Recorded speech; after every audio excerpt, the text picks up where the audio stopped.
Bonjour, aujourd'hui je vais vous parler de mon livre sur le curriculum vitae. Attention, le clin d'œil sur le CV, parce que j'ai écrit un autre livre qui s'appelle Le grand livre du CV, qui est paru chez Studirama, qui est un gros pavé. Là il s'agit simplement d'un petit memento en accordéon de 10 pages, cartonné, illustré, très pratique, très synthétique surtout, que j'ai utilisé et diffusé pendant des années auprès d'étudiants essentiellement et de chercheurs d'emploi. Alors, qu'est-ce que je raconte dans ce petit bouquin? D'abord, j'aimerais dire avant de commencer que je suis un ancien recruteur et un ancien candidat. Et en tant que candidat, j'ai décroché 121 entretiens d'embauche. 121 entretiens d'embauche en 2 ans et demi. Et donc, c'est tout ce que j'ai compris de cette recherche que j'écris ici, que je propose ici, en fait, comme piste. Évidemment, ça date un peu, mais je ne suis pas sûr que les choses aient vraiment changé depuis le temps. Alors, pour moi, en fait, un bon CV, ça repose sur 4 critères. Il y a 4 critères pour définir un bon CV. Et vous allez voir en écoutant mes 4 critères que probablement vous n'en respectez pas beaucoup. Ce qui veut dire, bonne nouvelle, que vous avez des marges de progression, comme on dit, pour dire les choses politiquement correctes, et que vous pouvez améliorer considérablement votre CV. Et donc, augmenter vos chances d'obtenir un rendez-vous, puisque finalement, le CV n'a pas d'autre objectif que d'obtenir un maximum de rendez-vous qui vous permettront d'obtenir un maximum de propositions d'embauche fermes et intéressantes. Alors, quels sont les 4 critères d'un bon CV? Les 4 critères commencent par la lettre C comme critère et comme CV. Le premier critère, c'est la créativité, ou si vous préférez, l'originalité. L'idée, c'est quoi? C'est que aujourd'hui, les recruteurs, enfin, ça ne date pas d'aujourd'hui d'ailleurs, ça fait un moment que ça dure, dans presque tous les secteurs, les entreprises, surtout les grosses, reçoivent des centaines, voire des milliers de CV. Voilà. Comme les CV vont être que classés, soit physiquement, manuellement, aujourd'hui ils vont être classés par mots-clés en fait, dans des bases de données de CV, dans des banques de CV, et ils vont être de toute façon, récupérés avec des moteurs de recherche internes. C'est-à-dire en fait que le recruteur, par exemple, il cherche un commercial dans la grande distribution, il tape commercial grande distribution, puis il y a tous les CV qui apparaissent. Voilà. Qu'est-ce que ça veut dire? Ça veut dire qu'au bout d'un moment, si en plus il continue, s'il s'aperçoit qu'il a encore trop de CV, pour limiter en fait sa recherche et son temps de recherche et les marges et les risques d'erreur, il va rajouter par exemple d'autres informations sur l'âge ou sur le sexe ou sur le lieu ou sur ou je sais pas, ou sur n'importe quel critère, sur une formation précise ou sur une expérience précise ou sur un titre précis. Et du coup, ça va encore réduire le champ. Et l'inconvénient, c'est quoi? C'est qu'à la fin, les CV que le recruteur va regarder sont quasiment tous les mêmes. En tout cas, au niveau du contenu, ils vont quasiment tous se ressembler. Et comme en plus, ils ont tendance à tous se ressembler au niveau de la forme également, parce qu'il y a des effets de mimétisme, de coping absolument incroyables. L'être humain est un animal grégaire. La seule chose qui a changé, c'est le modèle. Mais le modèle aujourd'hui, il est un peu différent de ce qu'il était il y a 25 ans. Mais la tendance est toujours la même. Tout le monde fait à peu près les mêmes CV. Donc si vous voulez être remarqué, déjà il faut vous démarquer. Et ça, c'est la créativité, donc la forme de votre CV qui va faire la différence. Donc ça, c'est le premier point. Le deuxième point, bien sûr, j'ai travaillé pendant des années dans des écoles pour faire des CV, notamment une école qui s'appelait Créapôle. Et c'était génial parce que là, pour le coup, les étudiants avaient des CV vraiment originaux. Ils étaient tous différents, ils avaient tous des CV différents.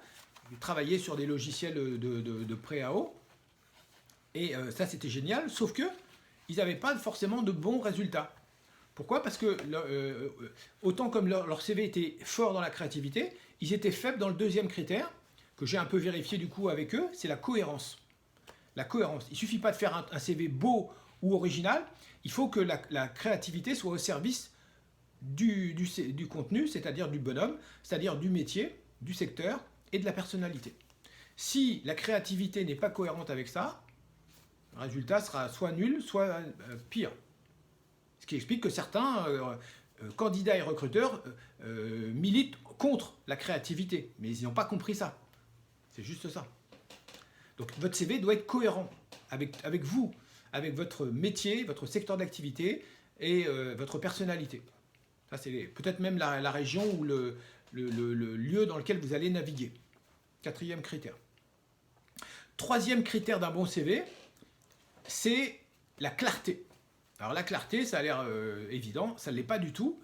La clarté, c'est quoi? C'est basé sur le fait que quand j'étais recruteur, je me suis aperçu que quand je recrutais, je faisais comme tout le monde, j'essayais d'optimiser mon temps. Et en fait, je passais très peu de temps sur chaque CV. En tout cas, en première lecture, très peu de temps. Et puis après, je me suis renseigné, j'ai discuté avec d'autres recruteurs, j'ai lu des études et je me suis aperçu que selon les pays, le temps moyen de lecture, de première lecture d'un CV, ça varie entre 10 à 23 secondes aux dernières nouvelles. Donc ça veut dire que vous avez entre 10 à 23 secondes. Le dernier chiffre que j'avais, c'était 15 secondes en France. Ça dépend des pays, ça dépend de tout un tas de paramètres, évidemment, et ça dépend du recruteur. Mais c'est des moyennes statistiques. Mais qu'est-ce que ça veut dire? Ça veut dire qu'en fait, vous avez très peu de temps pour convaincre un recruteur de lire entièrement votre CV, de vous contacter pour vous donner un rendez-vous. Donc, il va falloir faire en sorte que votre CV soit lisible, compréhensible, assimilable en très peu de temps, en moins de 20 secondes, idéalement même en moins de 15 secondes. C'est ça la clarté. Est-ce que, juste en regardant votre CV, en un ou deux allers-retours visuels, on est capable de savoir qui vous êtes, qu'est-ce que vous cherchez, quel est votre dernier poste, quelle est votre formation, quelles sont vos compétences annexes, quel est votre plus. C'est tout ça qui doit apparaître. Donc c'est un énorme travail à faire au niveau de la synthèse, éliminer toutes les informations inutiles, de la structuration et de la valorisation des informations les plus importantes avec les moins importantes.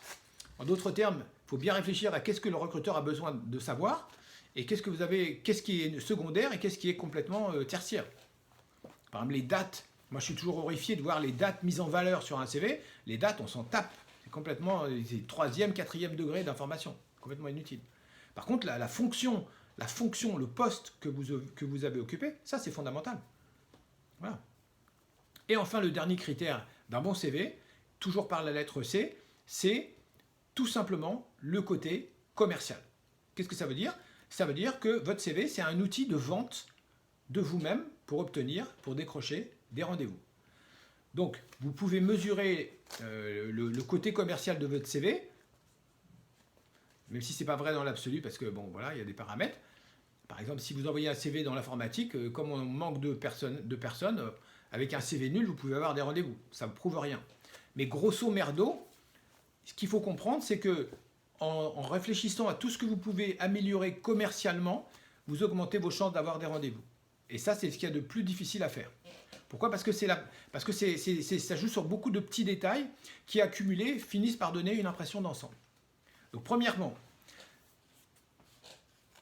quelqu'un disait, si tu veux vendre ton cheval, si tu veux vendre, dis du bien, si tu veux acheter, dis du mal. Donc, votre mission, c'est de valoriser tout ce qui peut l'être dans votre CV et de supprimer, de masquer, de diminuer tout ce qui n'est pas valorisant pour vous.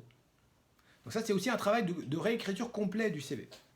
C'est pour ça que moi, quand je refais un CV, ça me prend au minimum 1 heure, mais des fois 1h30, des fois 2 heures. Parce qu'il y a plusieurs passages.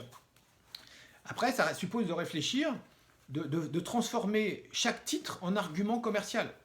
Et enfin, et surtout, je dirais, de répondre à la question fondamentale que se posent tous les recruteurs du monde quand ils lisent votre CV.